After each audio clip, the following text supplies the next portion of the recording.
Hello friends, आप सभी का मिशन वन वे चैनल में स्वागत है। दोस्तों, आज हम लोग बात करेंगे एनसीईआरटी बुक में भूगोल लाए हैं। वैसे छात्र जो बीपीएससी टीआरई 4.0 की तैयारी शुरू कर रहे हैं उसके लिए ये बहुत ही इम्पोर्टेंट वीडियो है, जिसमें हम लोग देखेंगे कि एनसीईआरटी बुक में पहला चैप्टर देखेंगे भूगोल का, जिसमें पहला चैप्टर है पर्यावरण, जो कक्षा 7 का है। ठीक है, तो एनसीईआरटी से क्वेश्चन बिहार शिक्षक भर्ती में सबसे ज़्यादा क्वेश्चन पूछा जाता है और वहाँ से जो क्वेश्चन पूछता है थ्योरी से सबसे ज़्यादा क्वेश्चन पूछता है। इसलिए हम लोग चैप्टर बाय चैप्टर जो है आपके सामने वीडियो के माध्यम से लाएंगे, जहाँ आप लोग को एक एक चैप्टर का कक्षा 7, फिर कक्षा 8, फिर इस तरह से जो है कक्षा 10 तक का जो आप लोग को एनसीईआरटी को कवर कराया जाएगा। तो इसलिए वीडियो को शुरू से अंत तक देखें और उसको जो है अधिक से अधिक दोस्तों को शेयर जरूर करें।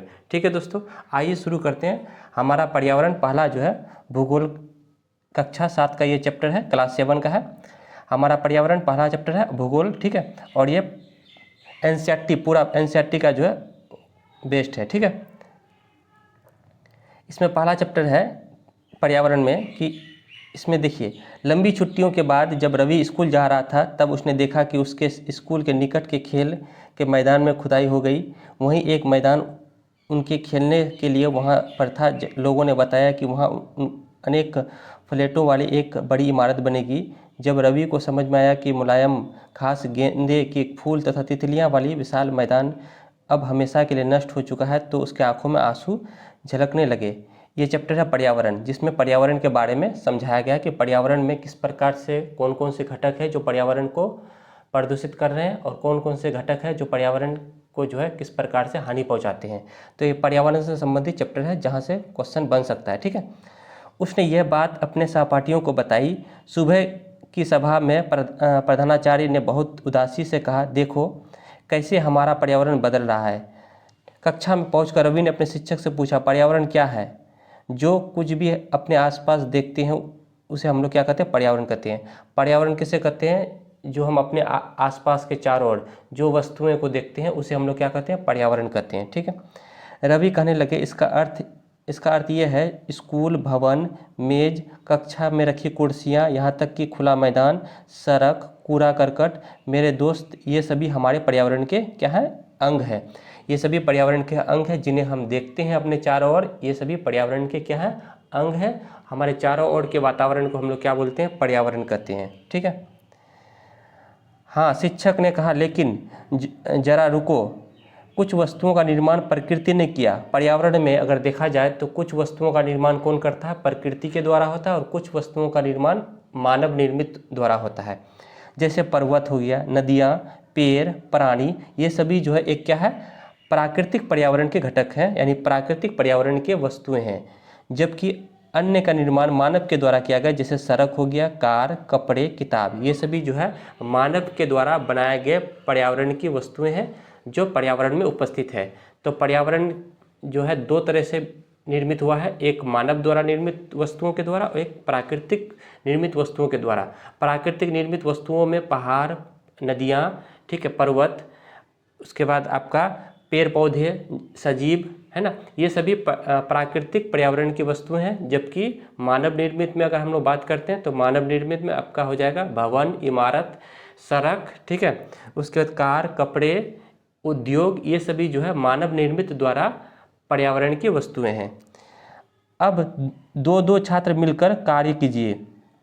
अपने निकट बैठे सहपाठी के साथ मिलकर प्रकृति और मानव निर्मित वस्तुओं की सूची बनाइए। यहाँ पे ये कहा गया है कि दो छात्रों का समूह बनाया गया जिसमें आप मानव निर्मित वस्तुएं और प्राकृतिक निर्मित वस्तुओं का अलग अलग करके जो है उसका नाम लिखिए। ठीक है, तो इस तरह से जो है यहाँ पे है कि हमारे पर्यावरण हमारे जीवन का मूल आधार है। यह हमें सांस लेने के लिए हवा, पानी के लिए जल, खाने के लिए भोजन एवं रहने के लिए भूमि प्रदान करता है। पर्यावरण क्या होता है? पर्यावरण हमारे लिए बहुत ही उद्योग है, क्योंकि पर्यावरण से हम सांस के माध्यम से हवा, पीने के लिए जल, खाने के लिए भोजन प्राप्त करते हैं। वो हमें कहाँ से प्राप्त करते हैं? पर्यावरण के द्वारा प्राप्त करते हैं।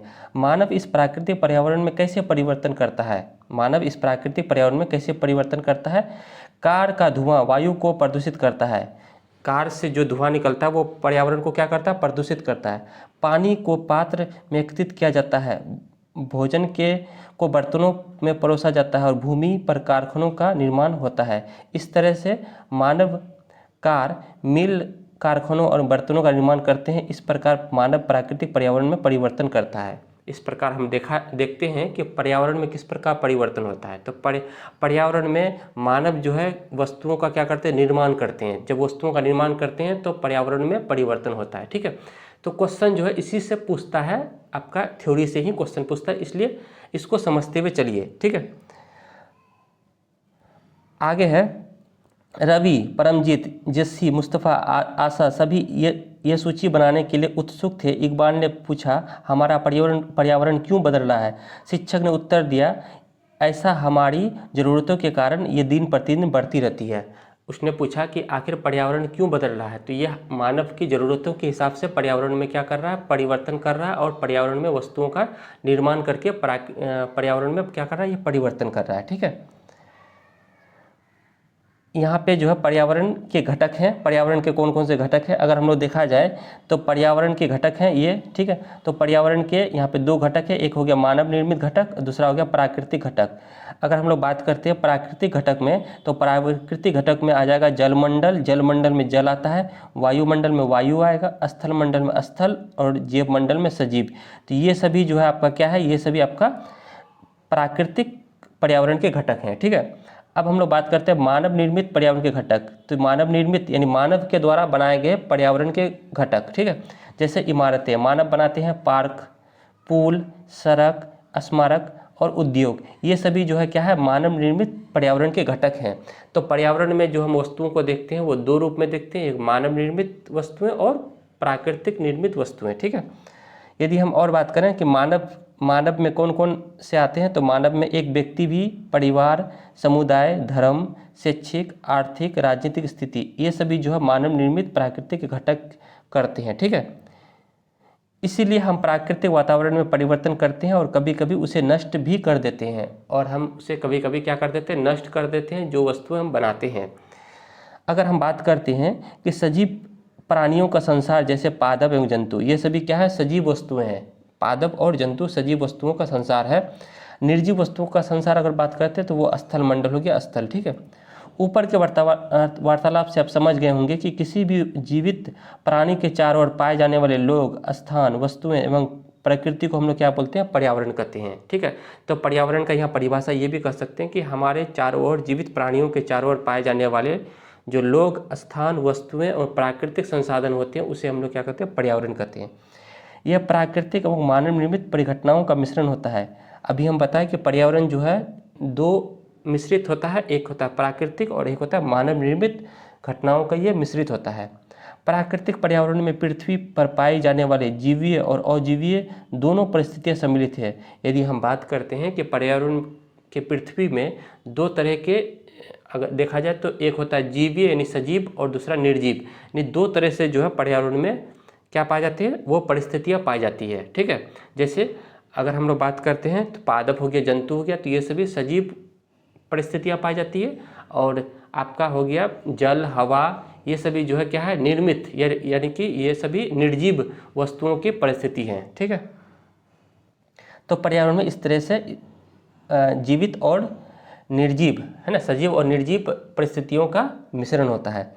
जबकि मानवीय पर्यावरण में मानव के परस्पर क्रियाएं, उनकी गतिविधियां एवं उनके द्वारा बनाई गई रचनाएं सम्मिलित होती है। ठीक है, पर्यावरण यानी इन्वायरमेंट, पर्यावरण को इंग्लिश में क्या बोलते हैं, इन्वायरमेंट। शब्द की उत्पत्ति फ्रेंच शब्द इन्वायरोनेर या इन्वायरोनेर से हुई, जिसका अर्थ होता है पड़ोस। यानी कि आप याद कीजिएगा, पर्यावरण जो है एक का अंग्रेजी शब्द इन्वायरमेंट से बना है। ये एक कैसा शब्द है, फ्रेंच शब्द है, याद रखना।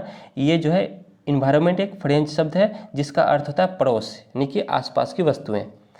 अब हम लोग आगे बढ़ते हैं। प्राकृतिक पर्यावरण, भूमि, जल, वायु, पेड़ पौधे एवं जीव जंतु मिलकर प्राकृतिक पर्यावरण बनाते हैं। यदि हम बात करें प्राकृतिक पर्यावरण के, नेचुरल इन्वायरमेंट का बात करते हैं, तो भूमि, जल, वायु, पेड़ पौधे एवं जीव जंतु ये सभी मिलकर क्या करते हैं, प्राकृतिक पर्यावरण बनाते हैं। स्थल मंडल, जलमंडल, वायुमंडल, जैव मंडल से आप पहले ही परिचित होंगे। स्थल मंडल का मतलब स्थल वाला भाग, जल, जहाँ पे जल पाया जाता है वो जलमंडल, जहाँ हवा पाया जाता है वायुमंडल, और जहाँ पे जीव जंतु पाए जाते हैं उसे जैव मंडल कहते हैं। आइए हम इन सब के संबंध को कुछ और तथ्यों से जानकारी प्राप्त कर सकते हैं। पृथ्वी की ठोस परपट्टी या कठोर ऊपरी परत को स्थल मंडल कहते हैं। याद रखिएगा, स्थल मंडल किसे कहते हैं? पृथ्वी का, है ना। अगर हम लोग बात करते हैं तो ये पृथ्वी का सबसे ऊपरी वाले भाग को हम लोग क्या बोलेंगे? ऊपरी, यानी ठोस परपट्टी और कठोर ऊपरी परत को हम लोग क्या बोलेंगे? स्थल मंडल कहते हैं। इसी को हम लोग क्या बोलेंगे? स्थल मंडल। ये चट्टानों एवं खनिजों से बना होता है। याद रखिएगा, स्थल मंडल जो बना होता है वो चट्टानों और खनिजों से बना होता है। यहाँ पे खनिज जो है अधिक मात्रा में पाई जाती है स्थल मंडल में। एवं मिट्टी की पतली परत से ढका होता है। इस मंडल में मिट्टी जो होती है वो क्या होती है? इसकी पतली परत से ढका होता है। यह पहाड़, पठार, मैदान, घाटी आदि जैसी विभिन्न स्थलीय वाला विषम धरातल होता है। ये स्थलीय महाद्वीपों के अलावा महासागर के सतह पर भी पाई जाती है। ये जो है महाद्वीपों में तो पाई जाती है और महासागर के सतह में भी पाई जाती है। तो याद रखिएगा, पृथ्वी के ठोस परपट्टी और कठोर ऊपरी परत को हम लोग स्थल मंडल कहते हैं। ठीक है, स्थल मंडल वो क्षेत्र है जो हमें वन, कृषि, मानव बस्तियों के लिए भूमि, पशुओं को चराने के लिए घास स्थल प्रदान करता है और खनिज संपदा का भी स्रोत है। याद रखिए, स्थल मंडल में कौन कौन आएगा? जहाँ पे वन का सबसे ऊपरी भाग भूमि, पशुओं के चराने के लिए घास स्थल और खनिज संपदा, ये सभी जो हम पाए जाते हैं वो स्थल मंडल में ही पाए जाते हैं। ठीक है, आगे हम लोग और देखते हैं। जैसे अगर हम लोग बात करें यहाँ पे, तो ये आपका स्थल मंडल हो गया। ठीक है, ये आपका क्या है? स्थल मंडल है। ये क्या हो गया? आपका जैव मंडल, जहाँ पे जीव जंतु है ना, पहाड़ पर्वत, ये सभी जैव मंडल हो गया। वायुमंडल, हवा वाले भाग को वायुमंडल, और जल मंडल, जहाँ पे जल पाया जाता है तो जल मंडल हो गया। ठीक है, तो स्थल मंडल, जैव मंडल, वायुमंडल और जल मंडल। ठीक है, इस तरह से जो है पर्यावरण का ये क्या है? क्षेत्र है। जल के क्षेत्र को जलमंडल कहते हैं। जहाँ पे जल का क्षेत्र होता है उसे हम लोग क्या बोलते हैं? जलमंडल कहते हैं। ये जल के विभिन्न स्रोत जैसे नदी, झील, समुद्र, महासागर आदि विभिन्न जलाशयों से मिलकर बनता है। ये सभी प्राणियों के लिए आवश्यक होता है। यदि हम बात करें कि जलमंडल का बात करते हैं, तो जहाँ पे जल का बहुत बड़ा क्षेत्र होता है उसे हम लोग जलमंडल कहते हैं। ये कहाँ से प्राप्त होता है? तो नदी, झील, समुद्र, महासागर, इन सभी के विभिन्न जलाशयों से मिलकर जो क्षेत्र बनता है उसे हम लोग जलमंडल कहते हैं। ठीक है, पृथ्वी के चारों ओर फैली वायु की पतली परत को वायुमंडल कहते हैं। अब पृथ्वी के चारों ओर फैली वायु की पतली परत को हम लोग क्या बोलेंगे? वायुमंडल कहते हैं। जहाँ पे वायु पाया जाता है उसे हम लोग वायुमंडल कहते हैं। पृथ्वी का गुरुत्वाकर्षण बल अपने चारों ओर की वस्तुओं को थामे रखता है। यदि हम बात करें कि पृथ्वी में क्या होता है, तो पृथ्वी में एक गुरुत्वाकर्षण बल होता है। ठीक है, जो प्रत्येक वस्तुओं को उस बल के माध्यम से उसे स्थिर रखता है, थामे रखता है, यानी रुके रखता है। यदि पृथ्वी पर गुरुत्वाकर्षण बल ना रहे तो सभी वस्तुएं जो है एक इधर उधर हो जाएगा। ठीक है, तो याद रखिएगा, पृथ्वी पर गुरुत्वाकर्षण बल के कारण ही पृथ्वी पर यानी वायुमंडल पर भी जो है सभी वस्तुएं क्या रहती है? वो स्थिर रहती है। ये सूर्य के झुलसाने वाली गर्मी एवं हानिकारक किरणों से हमारी रक्षा करती है। ये वायुमंडल जो होती है, सूर्य से बहुत सारी किरणें निकलती है जो हमारे लिए हानिकारक है, तो उन सभी किरणों को वो रोकने का भी काम करता है। ठीक है, जैसे ओजोन परत का अगर हम बात करते हैं तो ओजोन परत क्या होता है? ये वायुमंडल में ही पाया जाता है। तो सूर्य से आने वाली कई सारे अल्ट्रावायलेट रेज यानी पराबैंगनी किरणें होती है जो मानव शरीर के लिए नुकसान होती है, तो उन सभी किरणों को रोकने का कार्य करता है कौन? ओजोन परत। तो ओजोन परत कहाँ पाया जाता है? वायुमंडल में। तो इस प्रकार वायुमंडल जो है सूर्य से आने वाली हानिकारक किरणों को रोकने का भी कार्य करता है। ठीक है, इसमें कई प्रकार के गैस, धूल कण और जलवाष्प सुरक्षित रहते हैं यदि उपस्थित होते हैं। यदि हम बात करें कि वायुमंडल में कई सारे गैस होते हैं, नाइट्रोजन होता है, ऑक्सीजन होता है, कार्बन डाइऑक्साइड होता है और अक्रिय गैस पाए जाते हैं, तो सभी गैसों का मिश्रण होता है वायुमंडल। धूल कण भी पाए जाते हैं। ठीक है, और जलवाष्प भी पाए जाते हैं वायुमंडल में। वायुमंडल में परिवर्तन होने से मौसम एवं जलवायु में परिवर्तन होता है। यदि हम वायुमंडल में परिवर्तन होता है तो मौसम में भी परिवर्तन होता है। ठीक है, तो वायुमंडल को देख के हम कह सकते हैं कि मौसम किस प्रकार होने वाला है। तो वायुमंडल में यदि परिवर्तन होता है तो जलवायु में परिवर्तन होता है, मौसम में परिवर्तन होता है। पादप एवं जीव जंतु मिलकर जैव मंडल या सजीव संसार का निर्माण करते हैं। पादप और जीव जंतु मिलकर क्या करता है? जैव मंडल का निर्माण करता है। अब हम लोग बात करते हैं जैव मंडल का। तो जैव मंडल में पादप होना चाहिए यानी पेड़ पौधे और जीव जंतु, ये दोनों मिलकर जैव मंडल का निर्माण करते हैं। जैसे आपका हो गया जंगल हो गया, ठीक है। तो ये जो है आपका क्या है, जैव मंडल का उदाहरण है। ये पृथ्वी का वो संकीर्ण क्षेत्र है जहाँ स्थल, जल, वायु मिलकर जीवन को संभव बनाते हैं, ठीक है। जहाँ पर जैव मंडल में स्थल भी होना चाहिए, जल भी होना चाहिए और वायु, तीनों मिलकर जो है इसको निर्मित करते हैं, उसे हम लोग जैव मंडल कहते हैं। तो हम लोग देखिए स्थल मंडल, वायुमंडल, उसके बाद आपका जल मंडल, उसके बाद जैव मंडल, तो हम लोग 4 मंडल को लगभग देखें, ठीक है। अब हम लोग थोड़ा इधर साइड में देखते हैं परितंत्र, वह तंत्र जिसमें समस्त जीवधारी आपस में एक दूसरे के साथ तथा पर्यावरण के उन भौतिक एवं रासायनिक कारकों के साथ परस्पर क्रिया करते हैं जिसमें वे निवास करते हैं। ये सब ऊर्जा के पदार्थ के हस्तांतरण के संबंध में होते हैं, उसे हम लोग परितंत्र कहते हैं। परितंत्र का मतलब हुआ कि समस्त जीवधारी आपस में एक दूसरे के साथ पर्यावरण के उन भौतिक एवं रासायनिक कारकों के साथ परस्पर क्या करते हैं, वो प्रक्रिया करते हैं, इसे हम लोग परितंत्र कहते हैं। तो यहाँ से जो है कई सारे ऑब्जेक्टिव बन सकता है कि स्थल मंडल में क्या है, तो स्थल मंडल में आपका पृथ्वी का सबसे ऊपरी परत है ना, और चट्टानों से वो और खनिजों से निर्मित होता है। तो ये एग्जाम में पूछ सकता है इस तरह से, ठीक है। परितंत्र, अब हम लोग देखते हैं परितंत्र क्या होता है। रवि की कक्षा के एक एनसीसी कैंप में जेसी ने आश्चर्य से कहा, कितनी मूसलाधार वर्षा हो रही है, इससे मुझे अपना केरल याद आ रहा है, ठीक है। तुम सबको आकर देखना चाहिए कैसे हरे भरे खेतों एवं नारियल के बागानों में लगातार बारिश होती रहती है। तभी जैसलमेर में रहने वाले हीरा ने आश्चर्य से कहा, हमारे यहाँ वर्षा होती ही नहीं, हमें तो दूर दूर तक केवल कीकर और रेत ही नज़र आती है, लेकिन वो ऊँट भी तो मिलते हैं, रवि ने कहा। मतलब ये हुआ कि कहीं पे बारिश सबसे अधिक होती है और कहीं पे बारिश जो है कम होता है, तो वो आपका क्या हो गया, रेगिस्तान कहलाता है। कहानी के बच्चों की तरह आप भी अपने पर्यावरण का स्थान, चित्र और फोटो लगा सकते हैं, ठीक है। ये एक तल का परितंत्र हो गया, ठीक है, जहाँ पे बहुत ज़्यादा मात्रा में जल पाया जाता है और कहीं पे अधिक से अधिक मात्रा में बालू पाया जाता है, तो वह रेगिस्तान हो गया। अब हम बात करते हैं, हीरा ने कहा, ऊँट तो मिलेंगे ही, तुम अपने रेगिस्तान आओगे तो तुम्हें सांप, छिपकली एवं अनेक कीट भी देखने को मिलेंगे। रवि हैरत में पड़ गया, विभिन्न स्थानों में पाए जाने वाले जीव जंतु, वनस्पति एवं लोगों के रहन सहन के तरीके इतने भिन्न क्यों हैं, इस क्या सभी का एक दूसरे के साथ संबंध होता है। मतलब अगर हम लोग बात करें कि सभी अलग अलग स्थानों में अलग अलग जीव जंतु का रहन सहन है ना, वहाँ का रहने का तरीका भिन्न भिन्न होता है, अलग अलग होता है, ठीक है। बिल्कुल बहुत संबंध है, ये जो है एक दूसरे से क्या करता है, संबंध रखता है। जैसे ऊँट है, रेगिस्तान में पाया जाता है, छिपकली, सांप, ये सभी जो है आपके रेगिस्तान में अधिक होता है। अगर हम बात करें कि आपका सांप जो है वो रात के समय में निकलता है रेगिस्तान में, क्योंकि दिन में काफ़ी गर्मी होने के कारण जो है वो बाहर नहीं आता है। ऊँट जो होता है वो क्या होता है, रेगिस्तान के बालू में चल सकता है, क्योंकि वहाँ के वातावरण में वो अनुकूलित हो चुका है। सभी पेड़ पौधे, जीव जंतु एवं मानव अपने आसपास के पर्यावरण पर आश्रित है। यदि हम बात करें कि सभी पेड़ पौधे हो गया, सभी जीव जंतु हो गया, वो मानव हो गया, अपने आसपास के पर्यावरण में आश्रित होते हैं।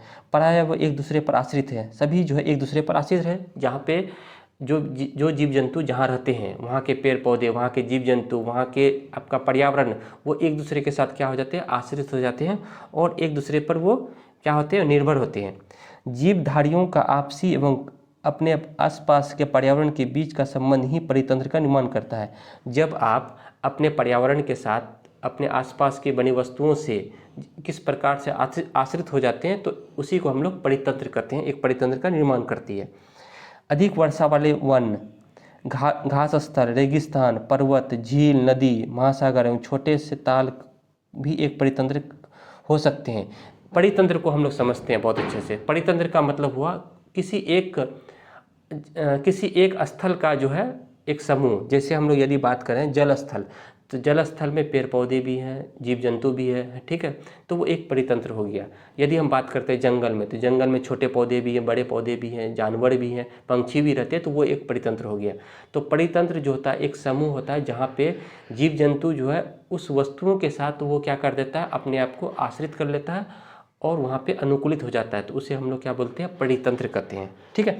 तो परितंत्र और पर्यावरण दोनों अलग अलग शब्द है। पर्यावरण में सभी आ जाएगा, परितंत्र एक घटक है। अगर हम समझें तो पर्यावरण ये पूरा हो गया पर्यावरण, उसमें से एक घटक हम लोग अगर देखें तो वो आपका परितंत्र हो गया। क्या आपको लगता है कि जिस पार्क में रवि और उसके मित्र खेलते हैं वो एक परितंत्र बनता है? या ये जहाँ आप रहते हैं अपने पर्यावरण, अपने चारों ओर की वस्तुओं के साथ आप अनुकूलित हो जाते हैं तो वो आपका परितंत्र कहलाता है।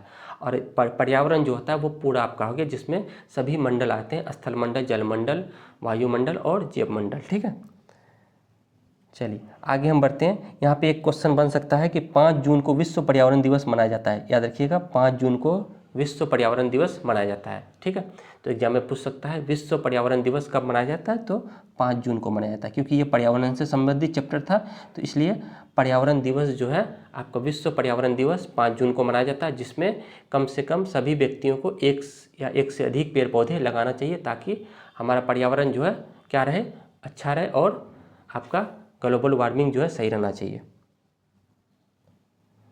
अब हम बात करते हैं मानवीय पर्यावरण का बात करते हैं। तो मानव अपने पर्यावरण के साथ पारस्परिक क्रिया करते हैं। मानवीय पर्यावरण का मतलब हुआ जब मानव अपने पर्यावरण के साथ पारस्परिक क्रिया करते हैं तो उसे मानवीय पर्यावरण कहते हैं, और उसमें अपनी आवश्यकता के अनुसार परिवर्तन करते हैं। प्रारंभिक मानव ने स्वयं को प्रकृति के अनुरूप बना लिया। पहले जो है मानव क्या थे, स्वयं को अपने प्रकृति के अनुरूप बना लिया, यानी मानव जो है प्रकृति को, यानी कि मानव ने स्वयं को प्रकृति के अनुरूप बना लिया। उनका जीवन सरल था एवं आसपास की प्रकृति से उनकी वस्तुएं पूरी हो जाती थी। समय के साथ कई प्रकार की आवश्यकताएं बढ़ी। मानव ने पर्यावरण के उपयोग और उसके परिवर्तन करने के लिए कई तरीके सीख लिए। अब धीरे धीरे मानव ने क्या किया, पर्यावरण से वस्तुओं को क्या करने लगा, वहाँ से निर्मित करके अपनी ज़रूरतों के लिए वस्तुओं का निर्माण करने लगा। उसने फसल उगाना, पशुपालन, अस्थायी जीवन जीना सीख लिया। अब मानव जो है पर्यावरण के अनुसार जो है रहने लगा, यानी कि वहाँ पे रहने लगा, पशुपालन करने लगा, कृषि करने लगा, खेतीबाड़ी करने लगा। पहिए का आविष्कार हुआ सबसे पहले। आवश्यकता से अधिक अन्न उपजाए, वस्तु विनिमय पद्धति का विकास हुआ, व्यापार आरंभ हुआ एवं वाणिज्य का विकास हुआ। औद्योगिक क्रांति से बड़े पैमाने पर उत्पादन प्रारंभ हो गया। परिवहन तेज गति से प्रारंभ हुआ। सूचना क्रांति से पूरे विश्व में संचार सहज और द्रुत हो गया। यानी पहले अगर हम लोग बात करें, शुरू में प्रारंभिक मानव में स्वयं को पहले जो मानव क्या करते थे, प्रकृति के अनुसार ढल जाते थे, लेकिन जैसे जैसे आगे बढ़ते गया मानव जो है प्राकृतिक वस्तुओं का प्रयोग करने लगा अपनी ज़रूरतों के हिसाब से। ठीक है, और वो अस्थायी रूप से बसने लगे, कृषि करने लगे, पशुपालन करने लगे। ठीक है, तो ये हो गया मानवीय पर्यावरण। अब मानव जो है अपने अनुसार पर्यावरण बना रहा है। क्या आप जानते हैं आप गर्मी में रसीला तरबूज और सर्दी में भुनी हुई मूंगफली खाना क्यों पसंद करते हैं? प्राकृतिक व मानवीय पर्यावरण के बीच सही संतुलन होना आवश्यक है। मानव को पर्यावरण की सहजता में रहने एवं उनका उपयोग सीखना चाहिए। अब ये जरूरी है कि पर्यावरण में प्राकृतिक एवं मानव निर्मित पर्यावरण का एक दूसरे के साथ जो है सहज होना जरूरी है, यानी एक दूसरे के साथ जो है संतुलन होना जरूरी है, नहीं तो फिर पर्यावरण जो है क्या हो जाएगा, प्रदूषित हो जाएगा। यदि हम बात करते हैं कि अपने रवि की कक्षा में मिजोरम की एक लड़की है नूरी, वो अक्सर अपने स्थान की हरियाली की बात करती है। ठीक है, खेल का मैदान नष्ट होने के कारण रवि की उदासी देखकर नूरी ने उसे अपनी छुट्टियों में अपने घर मिजोरम आने को कहा। ठीक है, रवि ने शिक्षक ने सभी बच्चों से कहा छुट्टियां में वे जिन स्थानों पर जाएंगे वहाँ भूदृश्य घरों एवं लोगों के क्रियाकलाप चित्र बनाकर लाएंगे। ठीक है, यानी कि आपको अलग अलग जगह में वहाँ का आपको पर्यावरण देखने को मिलेगा, ये बात कही है इसमें। ठीक है, यहाँ तक जो है ये पहला चैप्टर एनसीईआरटी का ख़त्म हुआ, जिसमें पर्यावरण को देखे बहुत ही अच्छे से समझ में आ गया। पर्यावरण को अगर हम लोग देखा जाए तो एक लाइन में हम समझ सकते हैं कि पर्यावरण, ठीक है, इसको हम लोग समझते हैं पर्यावरण। पर्यावरण को अगर हम लोग देखा जाए तो पर्यावरण जो होती है हमारे आसपास की जितनी वस्तुएं हैं जो हम देखते हैं वह पर्यावरण होती है। तो पर्यावरण जो है दो चीज़ों से निर्मित होता है। एक हम बात करें तो एक हो गया मानव निर्मित, ठीक है, एक हो गया मानव निर्मित वस्तुएं और एक हो गया प्राकृतिक वस्तुएं। प्राकृतिक वस्तुएं जो मानव निर्मित में कौन कौन आ जाएगा, आपका सड़क, ठीक है, भवन, इमारतें, उद्योग, ठीक है, कल कारखाने, ये सभी मानव निर्मित। प्राकृतिक में कौन कौन आ जाएगा, जल आ जाएगा, वायु आएगा, ठीक है, उसके बाद आपका मिट्टी आएगा, पहाड़, पर्वत, नदी, ये सभी जो है प्राकृतिक पर्यावरण के घटक है या प्राकृतिक पर्यावरण के वस्तुएं हैं। अब हम लोग देखते हैं पर्यावरण में, तो पर्यावरण में जो है क्या होती है, पर्यावरण में जो है पर्यावरण जो आपका होता है वो कई सारे मंडलों से मिलकर बना होता है, जैसे जलमंडल, स्थल मंडल, वायुमंडल, जीवमंडल, ये सभी अलग अलग मंडलों से बना होता है। जहाँ पे जल पाया जाता है जलमंडल, वायु पाया जाता है वायुमंडल, जीव जंतु पेड़ पौधे पाए जाते हैं जीवमंडल हो गया, और जहाँ आपका मिट्टी पाया जाता है वो स्थल मंडल हो गया। इस तरह से पर्यावरण के जो है कई सारे घटक और कई सारे जो हम लोग उसमें उपस्थित को जाने। ठीक है, अब हम इसका एनसीईआरटी का जो है आपका ऑब्जेक्टिव को देख लेते हैं। ठीक है, यहाँ से एनसीईआरटी का ऑब्जेक्टिव डायरेक्ट पूछने की संभावना बनती है। इनमें से कौन सा प्राकृतिक परितंत्र नहीं है? ठीक है, तो प्राकृतिक परितंत्र नहीं है मरुस्थल, ताल, वन।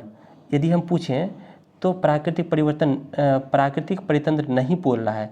आपका मरुस्थल जो है वो प्राकृतिक परितंत्र नहीं है, ताल है और वन है। ठीक है, प्राकृतिक परितंत्र का मतलब होता है किसी एक खास जगह को हम लोग परितंत्र कहते हैं। ठीक है, तो मरुस्थल जो आपका प्राकृतिक परितंत्र नहीं बोला है। इनमें से कौन सा मानवीय पर्यावरण का घटक नहीं है? तो स्थल जो है वो मानवीय पर्यावरण का घटक नहीं है, धर्म आपका है, समुदाय है। इनमें से कौन सा मानव निर्मित पर्यावरण है? सड़क। सड़क जो है क्या है? मानव निर्मित पर्यावरण है। इनमें से कौन सा पर्यावरण के लिए खतरा है? पादप वृद्धि खतरा नहीं है, जनसंख्या वृद्धि, फसल वृद्धि। तो जनसंख्या वृद्धि जो है पर्यावरण के लिए क्या है? वो खतरा है। तो उम्मीद करते हैं आप लोग को एनसीईआरटी कक्षा 7 का जो है भूगोल का पहला चैप्टर हम लोग लाए हैं, पर्यावरण। ठीक है दोस्तों, इसी तरह से मेरे चैनल पर बने रहें और सभी दोस्तों तक शेयर जरूर करें। ठीक है, फिर इसी तरह से अगला वीडियो हम लोग लेके आएंगे।